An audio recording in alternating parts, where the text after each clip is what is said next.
nang nagtapos ang habagat season, ngunit patuloy pa rin asahan ang mga sama ng panahon at bagyo na maaaring mamuo sa loob at labas ng bansa. Kaya naman iba yung paghahanda at pag-iingat din ng abiso ngayon sa publiko, lalo pa ngayong pumasok na sa loob ng Philippine Area of Responsibility si Tropical Storm Kedan. Alamin ang magiging track at epekto ng bagyo sa ulat panahon, hatid ni Criza Lopez. Kaninang alas 2 ng hapon, tuluyan nang nakapasok sa loob ng Philippine Area of Responsibility ang Tropical Storm Kedan ayon sa Pag-asa.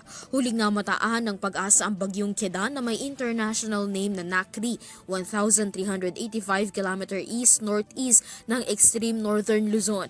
Dala ang lakas ng hangin hanggang 75 km per hour at pagbugso na aabot hanggang 90 km per hour. Babagtasin ng Tropical Storm Kedan ang direksyong hilagang-hilagang kanluran sa bilis na 30 km per hour.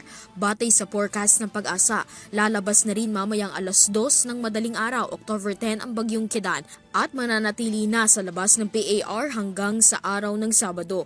Mayroong low pressure area na namataan ang Pag-asa 290 km sa kanlurang bahagi ng Calapan City, Oriental Mindoro. Ayon sa Pag-asa, maliit ang tsansa na lumakas at maging isang ganap na tropical depression ang binabantayang LPA makalipas ang 24 oras.